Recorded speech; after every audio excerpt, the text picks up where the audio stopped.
Olá! Primeiro vídeo de setembro de 2021, ou seja, hoje conversaremos sobre tudo aquilo que foi lido e assistido, etc., no mês de agosto de 2021. Começando, como de costume, com os livros e começando já com aquele que é o proprietário do meu coração, Lev Tolstói. Neste mês, no mês passado, na verdade, eu finalizei a leitura deste volume inteirinho aqui de novelas. Aqui a gente tem 4 novelas de Lev Tolstói, essa é a edição chamada Novelas Completas, que sai pela editora Todavia. E aqui nós temos Felicidade Conjugal, A Morte de Ivan Ilitch, A Sonata a Kreutzer e Padre Sérgio, que foi a novela que eu li no mês passado. Caso você esteja caindo de paraquedas neste vídeo ou não acompanhe muito o canal, eu tô fazendo neste ano um projeto de releituras das novelas do Tolstói, então já finalizei a releitura de todas as novelas deste volume aqui e temos vídeo para todas elas aqui no box de informações. Por isso eu nem vou me demorar muito aqui falando de Padre Sérgio, mas falando brevemente. Padre Sérgio é uma novela da fase mais tardia da obra do Tolstói, então quando ele estava mais preocupado com questões moralistas, espirituais, etc. E aqui a gente tem como protagonista um jovem, inicialmente jovem, chamado Stepan Kasatsky. Esse homem vive na alta sociedade, não é exatamente um membro da nobreza, mas tem uma condição de vida bastante confortável, frequenta os altos círculos da sociedade e a vida dele parece ir a mil maravilhas. É um jovem que se dá bem em tudo que faz, muito inteligente, muito bonito. E aí ele fica noivo de uma mulher que pertence à nobreza russa. Só que um mês antes do casamento, ele simplesmente se retira da vida mundana. Ele pega suas coisinhas, abandona seu emprego, abandona sua noiva e se retira para a vida espiritual, tornando-se então futuramente o Padre Sérgio. Apesar de eu gostar muito dessa novela, eu sou suspeita porque eu amo Tolstói, essa é a novela que eu menos gosto dele. Acho que foi a novela dele que me deu menos coisa pra pensar, sabe? Talvez seja por isso, mas ainda assim, Tolstói é Tolstói, gente. Sempre vale a pena. Mesmo sendo a novela que eu menos gosto dele, certeza que eu ainda relerei muitas vezes ao longo da vida. Li também essa coisa maravilhosa chamada Encaixotando Minha Biblioteca, do Alberto Mangel. Também já temos vídeo aqui no canal, deixarei o link também no box de informações.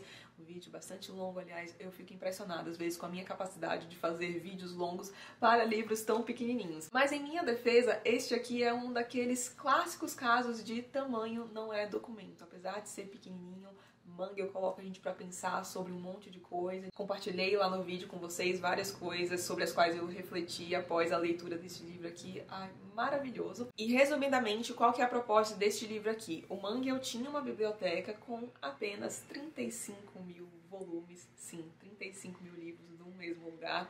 E aí ele se muda, ele morava na França e aí lá tinha um grande celeiro que servia de biblioteca para ele, abrigava todos os livros dele, mas ele e seu esposo se mudam e aí ele tem que encaixotar a biblioteca dele. E a partir desse processo o Mangel começa a pensar sobre o papel dos livros na vida dele, no mundo, pensa sobre os livros que foram importantes para ele. A partir disso ele pincela alguns temas envolvendo leitura, cidadania, etc. Ai meu Deus, é maravilhoso. Se você ficou interessado, não deixe de assistir ao vídeo que está linkado aqui no box de informações. Terminei também uma leitura que já vinha se arrastando há certo tempo e da qual eu não gostei. Mas vamos lá, vai ter resenha aí e aí eu falo pra vocês exatamente o porquê, falo um pouco mais sobre a obra também, que é Pantagruel e Gargantua, do François Rabelais. Este aqui é um dos maiores clássicos da literatura ocidental. Difícil alguém que gosta muito de clássicos e nunca esbarrou em algum livro que tem referências a Pantagruel e Gargantua, ou mesmo nunca ouviu falar. E este livro estava esgotado no mercado brasileiro há muito tempo, faz muito tempo que a gente não tinha uma edição dele. Mas recentemente a editora 34 trouxe o livro de volta pra gente. E este livro aqui tem organização, apresentação, notas e, claro, tradução do Guilherme Gontijo Flores, que mal conheço, aliás, nem conheço e já considero pacas, porque, gente, que trabalho primoroso. Apesar de eu não ter gostado do livro, eu considero que ainda assim foi uma leitura que valeu muito a pena, gostei de ter feito no fim das contas, apesar de não ter gostado do livro, e muito disso certamente se deve ao trabalho maravilhoso do Guilherme Gontijo Flores aqui, porque o que ele faz? Na resenha eu explico um pouco mais sobre isso, mas antes de cada capítulo ele coloca um resuminho do que o Rabelais vai fazer naquele capítulo. E é importante porque este livro aqui é repleto de referências, muitos costumes da época. Este livro aqui, aliás, foi escrito na transição do medievo para a idade contemporânea, que é bem interessante. E aí ele coloca, então, isso aqui significava isso aqui na época, esse era um costume para isso. Então, nossa, ajuda muito a entender o que o Rabelais está fazendo aqui. Se não fossem as notas do santo Guilherme Gontijo, eu certamente não teria entendido muita coisa daqui. Então, trabalho maravilhoso, a apresentação que ele faz também, meu Deus. Enfim, conversaremos mais sobre isso na resenha, que eu pretendo fazer ainda neste mês aqui no canal, veremos aí. Eu tô cheia de coisa pra resenhar aqui ainda. Mas então, por que eu não gostei deste livro? Principalmente por causa do humor. O humor não é pra mim. É um humor muito chulo, escrachado, muito vulgar. E não me levem a mal, eu sei que muitos autores desse período fizeram uso desse tipo de humor pra subverter algumas coisas, pra questionar, pra impressionar mesmo. Mas eu acho que o pecado do Rabelais aqui é o exagero. Esse humor é muito exagerado. Tanto que o problema real pra mim não foi nem o humor, foi o exagero mesmo. Porque no início, quando apareciam algumas coisinhas, eu até dava umas risadinhas, achava engraçado, mas aí conforme o livro vai passando, você vai vendo o mesmo tipo de estrutura, mesmo tipo de piada, de novo, e de novo, e de novo, aí eu cansei. Acho que ele pesou muito a mão. Tem outros clássicos que, como eu falei, né, se utilizam desse tipo de humor, e aqui, por exemplo, eu posso citar os Contos da Cantuária, mas lá isso não me incomodou nem um pouco. Eu fiquei meio surpresa, mas achei que lá foi utilizado na medida. Aqui não, o Rabelais exagerou bastante, e eu gostei mais de Pantagruel do que de Gargantua. Aqui a gente tem 2 livros, tá? Eu explico isso melhor na resenha, mas Gargantua, pra mim, olha, foi puxado de acabar. Enfim, em breve conversaremos mais sobre o livro e sobre a minha experiência aqui no canal. Em seguida, terminei um livro que já queria ler faz bastante tempo e que livro interessante. O livro é este aqui, A Mulher Calada, da Janet Malcolm. E o que ela faz neste livro aqui? Aqui ela se propõe a analisar o ato de fazer uma biografia. Então, o que envolve a produção de uma biografia, quais que são as problemáticas que estão envolvidas nessa produção, quais que são os limites da biografia. O tema por si só me interessaria de cara, mas ela ainda pega como estudo de caso, digamos, para ilustrar esse problema da biografia, o relacionamento da Sylvia Plath e do Ted Hughes. Para quem não conhece, a Sylvia Plath, tanto a Sylvia Plath como o Ted Hughes foram poetas muito famosos, de muito sucesso, só que esse relacionamento era bastante turbulento. Eles foram casados durante 6 anos, se divorciam e pouco tempo depois do divórcio, a Sylvia Plath tira a sua própria vida. Ela se suicida aos 30 anos de uma maneira muito trágica. E a partir disso começam a surgir diversas teorias de que a culpa seria do Ted Hughes. E aí surgem também várias biografias sobre a Sylvia Plath. A Sylvia também mantinha alguns diários e alguns desses volumes são publicados pelo próprio Ted Hughes, só que tem uma publicação bem controversa, porque ele assume que cortou vários trechos dos diários que ele achava que não deveriam vir à luz. Alguns cadernos também foram destruídos, sumiram, o Ted Hughes morreu e aí não se sabe de nada desses cadernos aí. Enfim, uma publicação bastante controversa, mas esses diários também ajudam a jogar lenha na fogueira, as pessoas a ficarem mais interessadas também na figura da Sylvia Plath e dão pano pra manga dos biógrafos. Após a morte dela e a publicação dos diários, surgem inúmeras biografias sobre a Sylvia Plath, só que essas biografias têm muitos problemas e a Janet analisa alguns deles aqui, ilustrando bem, porque ela tem contato com a irmã do Ted Hughes, se corresponde bastante com ela, enfim, é muito interessante mesmo. Adorei isso aqui, foi o meu primeiro contato com a Janet, eu já queria ler algo dela há bastante tempo e fiquei impressionada, estou ansiosa para ler mais coisas. Se alguém tiver alguma recomendação, pode deixar aqui no box de informações. E em breve também este livro aqui aparece no canal. Terminei também a leitura de outro livro que estava me acompanhando há certo tempo, mas não porque eu não estivesse gostando, como Pantagruel e Gargantua, mas porque eu estava lendo aos poucos mesmo. O Melhor do Conto Alemão no Século XX, organização de Rolf Henner e Marcelo Bax. Bom, já deve ter ficado claro que se trata de uma coletânea de contos e, como praticamente toda coletânea, é uma coletânea irregular. Tem contos muito bons, contos medianos, contos dos quais eu não gostei, mas mesmo assim foi um livro do qual eu gostei bastante. Os contos que eu achei bons aqui, eu realmente achei muito bons, gostei muito de ter lido. Teremos resenha também, aí a gente conversa melhor sobre esses contos que eu gostei, mas já queria destacar aqui o belíssimo trabalho feito pelos organizadores nesta edição, que, olha, achei maravilhoso. A apresentação é muito rica, eles fazem aqui uma divisão também, o livro é dividido em partes, e aí cada parte engloba um certo período, certas características, e isso é muito bem explicado pra gente. O Marcelo também, no fim do livro, comenta conto a conto, dando uma biografia de cada autor. Eu achei fantástico. Fora que o que sempre me ganha nessas coletâneas de contos, que é não só o fato de eu adorar ler contos, mas também porque eu acho que é uma excelente maneira de conhecer novos autores. Que aqui a gente tem autores de língua alemã consagradíssimos, como Thomas Mann, Stefan Zweig, Thomas Bernhard, Heinrich Böll, Heinrich Mann também. Mas além desses figurões, a gente também tem alguns autores mais desconhecidos e que nunca foram traduzidos aqui no Brasil. Tem traduções inéditas através desta edição aqui, e também conheci algumas mulheres. Eu não conheço muitas autoras de literatura de língua alemã e foi um prazer conhecer algumas delas aqui. Espero que sejam mais traduzidas por aí. Vai ser uma alegria vê-las no mercado editorial brasileiro.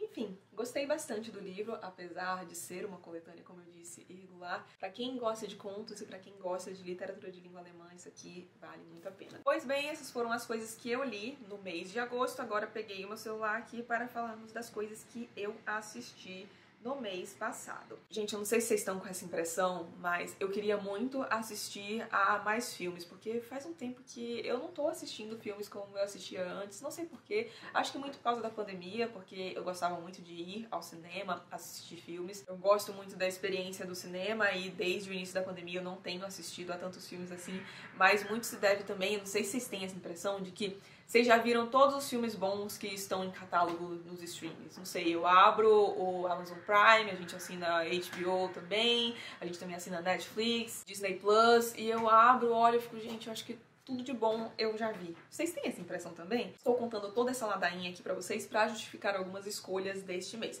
Começando pelos filmes, então. Acho que a gente só viu um filme, só um filme, no mês passado, que foi o filme da Viúva Negra. Bom, primeiro que eu já comecei achando o filme um erro, porque saiu muito tarde. Esse filme, na minha opinião e na opinião de muita gente, era pra ter saído já há muito tempo, e achei mais erro ainda depois de ter assistido. Não considero um filme ruim, mas é um filme completamente esquecível. E eu fiquei muito chateada porque eu gosto muito da personagem, gosto muito da Viúva Negra, e eu acho que ela não teve o filme que ela merecia. Aí alguns aspectos que eu até anotei aqui pra falar com vocês. O primeiro é que, bom, o filme saiu tarde demais, já falei aqui pra vocês, mas não queria nem focar no ponto de que a gente tava esperando esse filme há muito tempo, mas sim no ponto de que a Marvel poderia ter se aproveitado muito mais das coisas que acontecem nesse filme se ele tivesse sido colocado onde era pra ter sido colocado, que é ali depois de Guerra Civil e antes de Guerra Infinita. Outra coisa, eu esperava, e acho que muita gente também, pelo que eu vi e conversei, um filme de origem da Viúva Negra. E a origem dela é contada em, sei lá, 10 minutos. Quando acabou eu fiquei, gente, eu não acredito nisso. Eu queria tanto saber mais sobre a história dela. Enfim, achei preguiçoso. Queria um filme mais origem mesmo, como tiveram, por exemplo, o Capitão América e o Homem de Ferro. Porque, poxa, ela era uma personagem muito importante, né? A personagem feminina mais importante dentre os Vingadores, com certeza.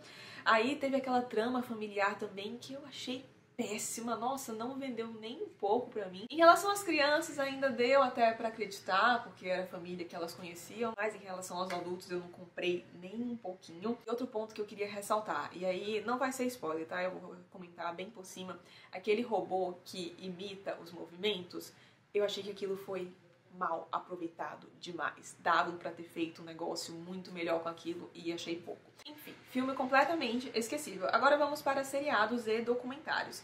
De seriado, aí ainda no universo Marvel, a gente assistiu o What If, que é aquela série bem curtinha de animação que tá saindo pela Disney Plus, que explora o multiverso da Marvel. O primeiro episódio eu achei meio sem gracinha, mas os dois últimos gostei bastante. Então, pra quem gosta da ideia, gosta de ver as coisas da Marvel, é legal pra ver durante o almoço, sabe? Que é mais rapidinho, a gente tá fazendo isso. Sai um episódio toda semana e estamos gostando. Não amando, mas tá legal. Aí continuamos também assistindo The Sopranos, estamos no fim da 4ª temporada. E aí vocês pediram pra eu fazer um vídeo e eu pensei em, no fim do ano, eu fazer um vídeo com as melhores séries que eu vi durante o ano, os melhores filmes, etc.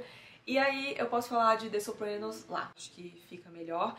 Aí, ok, continuamos The Sopranos. E depois vimos 2 documentários, será que eu posso chamar assim? Na Netflix. O primeiro foi o Como Se Tornar um Tirano, que é basicamente um manual de como você pode se tornar um tirano. Essa série / documentário, não sei muito bem como poderia definir, pega alguns dos principais regimes ditatoriais que já existiram na história, então Muammar Gaddafi, Hitler, Stalin, Saddam Hussein, e aí pega o que tem em comum em todas essas tiranias para montar esse manual e mostrar como esse tipo de regime é construído. Tanto que tem até um manual mesmo, um livro, que geralmente aparece quando, por exemplo, ele tá falando do governo de Hitler. E aí Hitler tinha um grande culto à imagem. Como você pode fazer isso? Aí começa a animação lá do manual se abrindo e mostrando a lição. Eu confesso que eu achei meio cafoninha, mas tudo bem. No geral, eu gostei bastante. Eu gosto de ler sobre esse tipo de coisa, sobre regimes ditatoriais, sobre essas coisas bizarras que aconteceram na nossa história, porque eu gosto de entender um pouco a psicologia por trás, sabe? E essa série é bem boa nesse sentido, de mostrar quais que foram as engrenagens que colocaram esses sistemas pra funcionar e que funcionam ainda, né? Vide a dinastia Kim, que permanece aí no poder na Coreia do Norte, e o último episódio, aliás, é sobre essa dinastia. Aliás, tem muita coisa que eu não sabia e, gente, é bizarro. Vejam, vale a pena. É outra série também que a gente assistia ou durante o almoço ou durante o jantar, porque é bem curtinha. E aí depois eu queria indicar uma coisa que eu vi recentemente, por isso que eu só vi um episódio, mas pretendo ver mais, que é uma série chamada Por Trás Daquele Som, na Netflix.